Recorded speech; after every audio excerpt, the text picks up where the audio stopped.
Assalamualaikum warahmatullahi wabarakatuh. Innal hamdalillah nahmaduhu wa nasta'inuhu wa nastaghfiruh wa na'udzu billahi min shururi anfusina wa sayyiati a'malina. Man yahdihillahu fala mudilla lahu wa man yudlil fala hadiya lahu. Wa ashhadu an la ilaha illallah wahdahu la sharika lahu wa ashhadu anna Muhammadan 'abduhu wa rasuluh sallallahu alaihi wa ala alihi wa sahbihi wa sallama tasliman katsiran ila yaumiddin. Ya ayyuhalladzina amanu taqullaha haqqa tuqatih wa la tamutunna illa wa antum muslimun. Ya ayyuhan nasu taqu rabbakum alladzi khalaqakum min nafsin wahidah wa khalaqa minha zawjaha wa batha minhuma rijalan katsiran wa nisaa'a wattaqullaha alladzi tasaaluna bihi wal arham innallaha kana 'alaykum raqiba.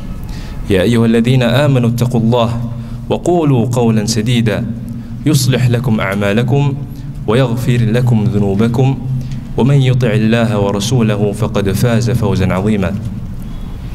أما بعد فإن أصدق الحديث كلام الله وخير الهدي هدي محمد صلى الله عليه وسلم وشر الأمور محدثاتها وكل محدثة بدعة وكل بدعة ضلالة وكل ضلالة في النار. Ahibati hafizani wa hafizakumullah jami'an. InsyaAllah pada kesempatan kali ini kita akan menerjemahkan khutbah yang baru saja disampaikan oleh Imam Al-Khatib Syekh Dr. Abdul Wahid Ibn Hamad Al-Mazru' hafizahullah ta'ala. Sebelum kita menerjemahkan khutbah ini, saya sebenarnya mau minta maaf atas ketidakhadiran saya pada pekan-pekan yang lalu. Ya, ini sebenarnya adalah kerugian dan kegagalan dari saya. Karena ibadah dakwah ini adalah nikmat yang sangat mulia, sangat besar. Sebagaimana ulama mengatakan bahwa ajarilah anak-anak surat Al-Fatihah agar nanti ketika mereka solat, setiap solat baca Al-Fatihah, pahalanya akan terus menerus, ya, tidak akan berhenti. Ya, begitu pula talibul ilm atau siapapun yang punya ilmu, yang berilmu, jangan bakhil, jangan pelit untuk menyebar ilmu agar pahalanya terus menerus, ya, tidak berhenti. Ya, jadi jangan sampai rugi ilmunya untuk dirinya sendiri dan tidak berfaedah kepada orang-orang yang lain. Oleh karena itu kita harus berdoa, Allahumma anfa'na bima 'allamtana wa 'allimna ma yanfa'una wa zidna 'ilman wa 'amala. Amin ya rabbal alamin. Ya. Kita mulai dengan tema khutbah Jumat kali ini adalah tentang keutamaan solat sunnah. Solat sunnah. Khatib membawa beberapa keutamaan. Di antaranya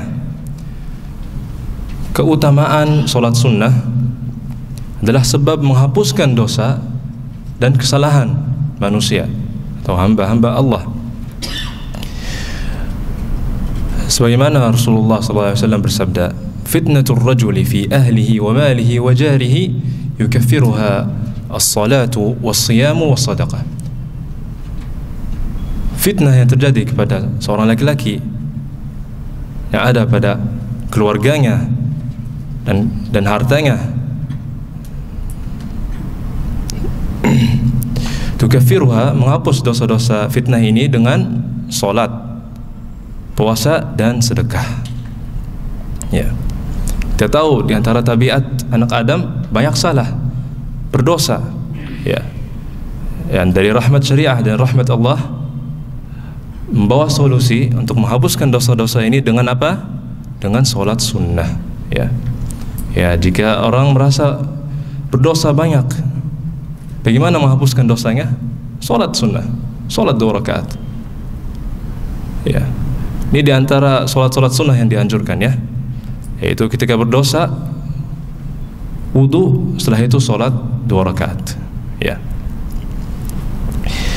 Di antara keutamaan sholat sunnah, bahwa sholat sunnah menutup kekurangan yang ada dalam sholat fardu, sholat wajib.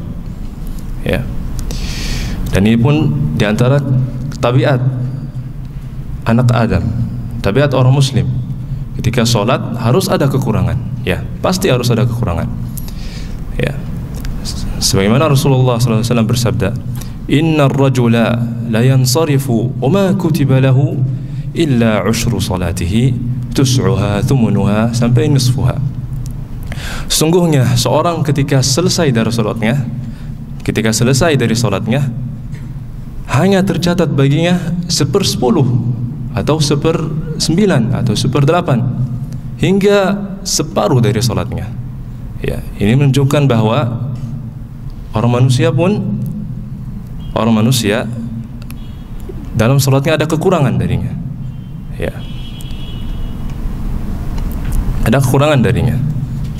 Sampai ada yang tercatat baginya 1/10 dari salatnya saja. Ya. Ya, dari rahmat Allah dan rahmat syariat ini ada solusi untuk menutup kekurangan ini, yaitu apa? Salat sunnah. Ya. Sebagaimana Rasulullah SAW bersabda dari hadis Abu Hurairah, "Inna awwala ma yuhasabu bihi al-'abdu yawmal qiyamati min 'amalihi salatuh." Sungguhnya amalan yang pertama dihisab pada hari kiamat adalah salatnya. Fa in saluhat faqad aflaha wa anjah. Ya. Jika salatnya baik, maka sungguh ia telah beruntung dan berhasil. Wa in fasadat faqad khaba wa khasir. Jika salatnya tidak benar, tidak baik, maka sungguh dia telah gagal dan rugi. Kemudian Rasulullah bersabda sallallahu alaihi wasallam, "Fa in intaqasa min fariidatihi syai'un." Ya. Jika berkurang sedikit dari salat wajibnya, jika ada kekurangan dalam salat wajibnya, Allah Azza wa Jalla, qala Rabb Azza wa Jalla, Allah Azza wa Jalla bersabda, "Unzuru, lihatlah, hal li'abdi min tatawu'in, lihatlah apakah hambaku memiliki salat sunnah, fayukammal biha man taqasa min al-fariidah." Lihatlah apakah hambaku memiliki salat sunnah, maka disempurnakanlah apa yang kurang dari salat wajibnya. Ya. Jadi pada hari hisab kita lihat buku salatnya, Masya Allah, terus ada kekurangan dalam salat tertentu, salat wajib. Ya, tapi orang ini sudah salat sunnah, jadi menutup kekurangan ini, wa aflaha wa anjah. Ya, dan beruntung. Ya. Ya, jadi jangan sampai meremehkan salat sunnah. Ya, salat sunnah bisa sebab masuk surga, ya jemaah. Ya, sebab masuk surga. Ya. Dan itu menutup kekurangan salat fardu, ya. Ya, di antara keliruan manusia pada zaman ini dan zaman yang dulu setelah generasi keempat, mereka ketika dengar salat sunnah atau ibadah sunnah, mereka mengerjakan atau tinggalkan. Kenapa? Karena tidak berdosa. Ya. Ya. Ini khilafan li salafus salih, para sahabat, tabi'in. Mereka ketika dengar ini adalah ibadah sunnah, mereka bersungguh-sungguh mengerjakannya. Ya, bersungguh-sungguh beribadah, hubban lin Nabi sallallahu alaihi wasallam. Karena mereka cinta kepada Nabi sallallahu alaihi wasallam. Ini adalah cinta yang benar, yang hakiki, qawlan wa fi'lan. Cinta dengan kata dan amal. Ya. Cinta dengan kata dan perbuatan. Ya. Bukannya kalau salat sunnah atau ibadah sunnah tidak mengapa, tidak berdosa, udah tinggalkan, ini tidak benar ya jemaah. Ya, kita tidak tahu amalan apa yang akan masuk, akan menjamin masuk surga. Ya, ya. Jangan merasa cukup dengan amalan yang wajib, harus ada tambahan. Ya, harus ada tambahan ibadah-ibadah sunnah. Ya, ya. Jika kita tahu bahwa tabiat manusia adalah ada kekurangan dari salat wajibnya, dalam salat wajibnya. Ya, kalau ada yang mau bertanya, gimana supaya salatnya sempurna? Ya, tidak ada kekurangan. Menurut saya, poin-poin yang penting, poin yang pertama, poin yang utama adalah memahami apa yang dibaca. Ya, memahami dan sadar hatinya dengan apa yang dibaca. Ya. Apa artinya alhamdulillah rabbil alamin? Apa artinya qul huwallahu ahad, Allahu samad? Apa artinya? Apa artinya subhana rabbil azim, subhana rabbil a'la? Ya. Apa artinya Allahu akbar? Allahu akbar apa artinya? Ya. Ya, jika sudah tahu arti Allahu akbar, Allah yang maha besar, jadi setiap takbiran Allahu akbar, kita ingat-ingat artinya Allah yang maha besar. Allah yang maha besar dari segala sesuatu di dunia ini. Ya. Jika tahu ini, dari situlah datang khusyuk salat. Dia lebih khusyuk, salatnya lebih sempurna. Ya. Karena dia memahami arti-artinya. Ya. Beda dengan orang yang tidak memahami arti-arti apa yang dia dibaca. Ya. Sebagai kegerakan saja yang rutin, kata-kata yang rutin, tidak memahami apa artinya. Allahu akbar, sami'allahu liman hamidah, tidak tahu apa artinya. Ini salatnya tidak sempurna para jemaah. Ya. Jadi kalau salatnya sempurna, di antara poin-poin yang penting adalah memahami apa yang dibaca. Ya, memahami apa yang dibaca dan sadar hatinya. Ini adalah akan menjadi lebih khusyuk. Dan di antara poin-poin supaya salatnya lebih sempurna, sadar bahwa ia sedang munajat secara langsung kepada Allah. Ya. Ini adalah martabat al-ihsan, tingkat ihsan. An ta'budallaha ka'annaka tarahu fa in lam takun tarahu fa innahu yarak. Ya. Artinya ihsan. Ihsan artinya apa? Seorang hamba beribadah kepada Allah seolah-olah ia melihatnya, melihat Allah Azza wa Jalla. Fa in lam takun tarah, meskipun dia tidak bisa melihat Allah, fa innahu yarak. Fa innahu yarak. Maka dia pun bisa melihat hambanya. Ya, ini definisi ihsan. Ya, definisi ihsan. Ini adalah tingkat Islam yang paling sempurna. Ya. Ya. Jadi agar salatnya sempurna, kita memahami apa yang dibaca dan sadar hatinya, dan sadar bahwa kita lagi bermunajat kepada Allah Azza wa Jalla. Ya. Kita bermunajat kepada Allah Azza wa Jalla. Ya. Ya, dan ihsan ini sesuai dengan tingkat keimanannya. Ya. Semakin kuat imannya, ya, semakin lezat salatnya, semakin bernikmat salatnya. Dia akan menikmati kelezatan dalam salatnya. Sebagaimana Rasulullah sallallahu alaihi wasallam bersabda, "Wa ju'ilat qurratu 'aini fi salati."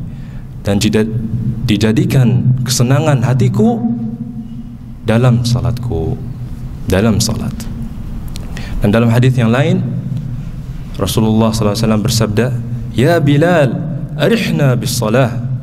Wahai Bilal, artikan di sini istirahatkanlah kami dengan salat. Ya. Artinya senangkanlah hati kita dengan salat. Ya Bilal. Karena salat itu adalah kesenangan, adalah kelezatan. Kita bermunajat kepada Allah Azza wa Jalla secara langsung. Ya. Ya. Dan bukan semua orang akan menikmati kelezatan salat ini, kelezatan salat. kecuali orang yang berihsan, orang yang bertakwa kepada Allah Azza wa Jalla. Ya. Jadi semoga Allah memberi rezeki kepada kita, rezeki kelezatan dalam solat. Amin ya rabbal alamin. Di antara keutamaan solat sunnah adalah solat sunnah sebab cinta Allah kepada kita, dan Allah memberi taufik kepadanya dan mengabulkan doanya. Doanya dikabul. Kenapa? Karena solat sunnah. Karena solat sunnah. Sebagaimana Rasulullah sallallahu alaihi wasallam bersabda, Inna Allah qala, sungguhnya Allah bersabda, wa ma taqarraba ilayya 'abdi bi syai'in ahabbu ilayya mimma aftaradtu alaih. Dan tidaklah hambaku mendekat kepadaku dengan sesuatu yang lebih aku cintai, melebihi apa-apa yang aku wajibkan kepadanya. Wa ma yazalu 'abdi yataqarrabu ilayya bin nawafili hatta uhibbah. Ya. Dan hambaku senantiasa mendekat kepadaku dengan mengerjakan ibadah-ibadah sunnah hingga aku mencintainya, hingga aku mencintainya. Ya. Dengan ibadah-ibadah sunnah Allah akan mencintai hambanya. Fa idza ahbabtu, jika saya mencintainya, kuntu sam'ahu alladhi yasma'u bih, wa basarahu alladhi yubsiru bih, wa yadahu alladhi yabtishu biha, wa rijlahu allati yamshi biha, wa in sa'alani la'utiyannah, wa in ista'adani la'u'idhannah. Artinya apa? Jika aku telah mencintainya, jika Allah mencintai hambanya, kuntu sam'ahu alladhi yasma'u bih, maka aku adalah pendengarannya yang dengannya dia mendengar, wa basarahu alladhi yubsiru bih, dan penglihatannya yang dengannya dia melihat, wa yadahu allati yabtishu biha, dan tangannya yang dengannya dia bertindak, wa rijlahu allati yabtishu biha, dan kakinya yang dengannya dia berjalan. Jika dia meminta kepadaku, maka sungguh aku akan memberikannya. Wal ista'adani la'u'idhannah, dan jika dia berlindung kepadaku, maka sungguh aku akan melindungnya. Ya. Dan hadis ini banyak yang salah faham, yaitu aku adalah pendengarannya yang dengannya dia dengar, penglihatannya yang dengannya dia melihat. Ya. Jangan salah faham. Bukan artinya Allah, pendengaran Allah sama dengan pendengaran makhluk, ya. Bukan artinya Allah akan datang ke dalam badan seorang manusia dan mendengar dengan pendengarannya. Tidak. Ya. Ini pemahaman yang batil, pemahaman wahdatul wujud. Ya. Sufiyah ini salah pemahamannya. Adapun pemahaman yang benar, arti yang benar dari hadis ini, yaitu jika seorang hamba mendekat kepada Allah dengan ibadah sunnah, maka Allah akan mencintainya dan akan selalu dibimbing pada 4 anggota badan tadi itu, yaitu pada pendengarannya. Ya, jadi Allah akan meluruskan pendengarannya. Ya, jadi dia tidak akan mendengar kecuali apa yang Allah ridai. Ya, dia tidak akan melihat kecuali apa Allah yang ridai, dan juga tangannya dan kakinya kecuali kepada apa yang Allah ridai dan cintai. Ya, ini arti dari hadis yang benar. Ya, ya. Oleh karena itu, ini adalah keutamaan cinta Allah kepada kita. Oleh karena itu kita patut bagi seorang muslim berdoa meminta cinta, sebagaimana di antara doa Nabiullah Daud alaihissalam, beliau bersabda, Allahumma inni as'aluka hubbak. Ya Allah, sungguhnya aku minta kepadamu untuk selalu cinta kepadamu, wa hubba man yuhibbuk. Aku meminta mencintai orang yang selalu mencintaimu. wal amal alladhi yuballighuni hubbak, dan juga amalan yang dapat menyampaikanku untuk mencintaimu. Ya, ini patut bagi seorang muslim dihafal, menghafalkan hadis ini. Allahumma inni as'aluka hubbak, cintaimu, wa hubba man yuhibbuk, mencintai orang yang mencintaimu, wal amal alladhi yuballighuni hubbak, dan amalan yang menyampaikanku untuk mencintaimu. Ya, patut bagi seorang muslim hafal doa ini. Dan di antara keutamaan salat sunnah, ini adalah sebab meninggikan derajat pada hari kiamat dan menghapuskan kesalahan manusia, dan menemani Rasulullah sallallahu alaihi wasallam di surga. Ya, menemani Rasulullah. Ya, kemenangan apa yang lebih indah setelah ini? Kemenangan apa yang lebih indah dari menemani Rasulullah sallallahu alaihi wasallam di surga? Ini semua melalui apa? Melalui salat sunnah. Ya, seorang muslim yang banyak salat sunnahnya akan menemani Rasulullah SAW di surga. Sungguh ini adalah nikmat yang indah, kemenangan yang sangat indah. Dan juga Rasulullah SAW pada suatu hari bertanya kepada Rabi'ah bin Ka'ab al-Aslami radhiyallahu anhu, bertanya, sal. Bertanya, sal, apa artinya sal? Mintalah sesuatu. Ya. Faqala, kemudian sahabat ini berkata, as'aluka murafaqataka fil jannah, as'aluka murafaqataka fil jannah, aku meminta kepadamu sebab-sebab agar aku bisa menemanimu di surga, menemanimu di surga.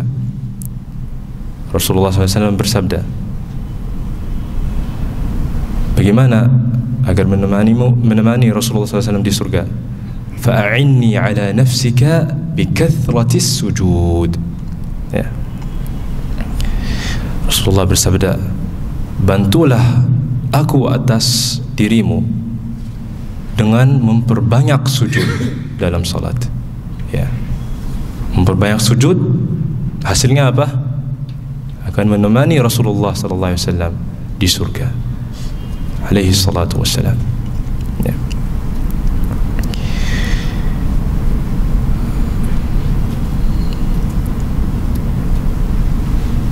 Dan juga di antara hadis Nabi sallallahu alaihi wasallam bersabda, "'Alaika bi kathrati as-sujudi lillah, fa innaka la tasjudu lillahi sajdatan illa rafa'aka Allah biha darajah wa hatta 'anka biha khati'ah." Hendaknya engkau banyak sujud. Sungguhnya tidaklah engkau bersujud satu kali melainkan Allah akan mengangkatmu dengannya satu derajat dan menghapuskan satu kesalahan darimu. Ya. Satu sujud saja. Ini adalah perkara yang orang-orang yang sudah mati inginkan. Ya. Jangan sampai menyesal. Ya. Jangan meremehkan sujud satu saja. Sujud satu saja jangan meremehkan. Ya. Qala rabbi irji'un. Ya, ini orang yang sudah mati. Qala rabbi irji'un. Ya. La'alli a'malu salihan fima tarakt. Ya. Penyesalan tidak akan bermanfaat ketika sudah meninggal, ya. Jadi kita semua yang di sini yang hidup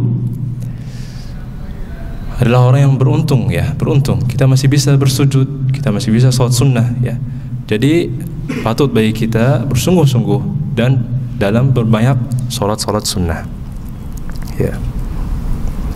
Kemudian di antara keutamaan salat sunnah atau salat sunnah rawatib secara khusus, salat sunnah rawatib membangunkan baginya sebuah istana di surga. Istana di surga. Ya. Dengan syarat bagi yang jaga dan melaksanakannya secara kontinu, ya, terus menerus salat sunnah rawatib ini akan dibangunkan baginya sebuah istana di surga. Ya. Ya. Bukan orang yang mengerjakan sholat sunnah rawatib dalam satu hari kemudian saya sudah dapat istana di surga, bukanlah. Ya. Dia harus jaga dan melaksanakannya secara kontinu, terus menerus. Ya. Dan jumlah sunnah rawatib ada berapa? 12. Ada selain 12? 11 atau 10? 10 ya. 10. Ya. Sebenarnya 12 dan 10 ini adalah hadis yang sahih dua-duanya ya. Ya. Dua-duanya hadis sahih. Yang pertama 10 ini diriwayatkan oleh Ibnu Umar radhiyallahu anhu. Ya. Adapun 12 ini diriwayatkan oleh Aisyah dan Ummu Habibah, istri Rasulullah sallallahu alaihi wasallam. Ya. Dan dua-duanya hadis sahih. Ya. Jadi enggak apa-apa. Ini adalah perkara yang luas. Boleh kadang-kadang 10, boleh kadang-kadang 12, tidak mengapa ya. Ya. Akan tetapi ada beberapa ulama yang merajihkan 12. Kenapa? Karena istri-istri Rasulullah mereka menemani Rasulullah dalam rumahnya. Jadi mereka melihat Rasulullah sholat 4 rakaat sebelum zuhur. Jadi 12. Ya. Akan tetapi Ibnu Umar radhiyallahu anhuma tidak melihat. Beliau melihat Rasulullah sholat 2 rakaat sebelum zuhur ya. Jadi totalnya 10. Ini diantara sebab terjih diantara para ulama 12 rakaat sunnah rawatib. Ya. Akan tetapi ya perkara ini luas ya, tidak mengapa. 10, 12 tidak mengapa. Wallahu a'lam. Akan tetapi yang salat 12 ya wadah ya, itu lebih afdal, lebih baik ya. Lebih banyak, lebih baik. Ya. Kemudian khatib mengatakan bahwa di mana mengerjakan salat sunnah? Di mana? Mana yang lebih baik? Bagi lelaki ya, di rumah. Ya. Kenapa? Dengan berapa sebab? Ada 2 sebab. Di antaranya ini yang sesuai dengan sunnah, sesuai dengan perbuatan sunnah, perbuatan Nabi sallallahu alaihi wasallam. Sebagaimana Aisyah radhiyallahu anha qalat, mengatakan Nabi sallallahu alaihi wasallam biasa melakukan salat qabliyah zuhur 4 rakaat di rumahnya. Kemudian beliau keluar lalu salat mengimami orang-orang, lalu masuk ke rumahku, kemudian melakukan salat 2 rakaat ya. Dan juga salat fajar, maghrib, isya semuanya di rumah. Sunnah rawatibnya di rumah ya. Ya. Ini menunjukkan bahwa salat di rumah lebih utama bagi seorang laki-laki, karena ini yang sesuai dengan perbuatan Nabi sallallahu alaihi wasallam. Ya. Dan sebab yang kedua, bahwa Rasulullah sallallahu alaihi wasallam memerintah umatnya dengannya.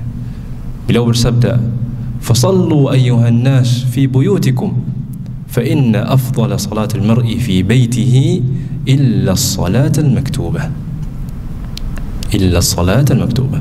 Salatlah kalian wahai manusia di rumah-rumah kalian ya. Ini kata-kata Nabi sallallahu alaihi wasallam, di rumah-rumah kalian. Karena sebaik-baik salat adalah salat seorang di rumahnya, kecuali salat wajib ya. Ya, jadi tempat yang baik adalah di rumahnya. Kenapa? Karena ini yang sesuai dengan sunnah dan karena kata Nabi sallallahu alaihi wasallam, perintah Nabi sallallahu alaihi wasallam. Dan terakhir, khatib membawa tentang sunnah salat Jumat, sunnah rawatib salat Jumat ya. Oke, sunnah rawatib salat Jumat. Adakah salat rawatib qabliyah, yaitu sebelum salat Jumat? Tidak ada ya. Ya, yang ada setelah salat Jumat, sunnah rawatib, ya. Dan ada khilaf di antara ulama. Ya, di antaranya ada yang mengatakan bahwa salat sunnah rawatib setelah Jumat adalah 4 rakaat. Ya. Kenapa? Karena mereka mendahulukan ucapan perintah lisan dari Nabi sallallahu alaihi wasallam. Karena Rasulullah sallallahu alaihi wasallam bersabda dengan lisannya, jika salah seorang di antara kalian salat Jumat, maka salatlah setelahnya sebanyak 4 rakaat. Ya. Dari sini pendapat pertama mereka mengatakan bahwa salat sunnah rawatib setelah Jumat adalah 4 rakaat. Mereka mendahulukan kata Nabi sallallahu alaihi wasallam. Adapun pendapat yang kedua, mereka menjamakan antara kata Nabi sallallahu alaihi wasallam dan perbuatan Nabi sallallahu alaihi wasallam. Ya. Jadi berapa? 6 rakaat, ya. Kata-kata Nabi sallallahu alaihi wasallam, beliau kata berapa rakaat? 4 rakaat, ya. Dan perbuatan beliau 2 rakaat, ya. Perintah lisan 4 rakaat dan perbuatan beliau berapa? 2 rakaat. Jadi totalnya berapa? 6 rakaat. Ini adalah pendapat yang kedua, ya, 6 rakaat. Adapun pendapat yang ketiga, ini adalah pendapat mereka merinci. Mereka merinci, ya. Mereka mengatakan Rasulullah sallallahu alaihi wasallam perbuatan beliau 2 rakaat, ya. Perbuatan beliau 2 rakaat di mana? Di rumah, ya. Adapun 4 rakaat beliau salat 4 rakaat di masjid, ya. Jadi mereka merinci. Kalau setelah selesai salat Jumat, salat sunnah rawatib, ingin salat sunnah rawatib di masjid, jadi berapa rakaat? 4 rakaat, ya. Tapi kalau orang ini ingin salatnya di rumah, berapa rakaat? 2 rakaat, ya. Jadi mereka rinci antara perbuatan Nabi sallallahu alaihi wasallam dan antara adalah perkataan beliau, ya. Mereka merinci tempatnya pula. Jika mau salat di masjid 4 rakaat, jika mau salat di rumah 2 rakaat. Dan ini adalah pendapat Syekhul Islam Ibn Taimiyah rahimahullah ta'ala. Dan juga ini masalah ini adalah masalah yang luas, ya, karena ini adalah salat-salat sunnah. Jadi tidak mengapa jika mau salat 2 atau 4 atau 6, insyaallah.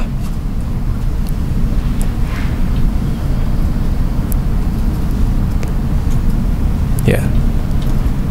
Jadi sampai sini selesai khutbah Jumat pada kesempatan kali ini.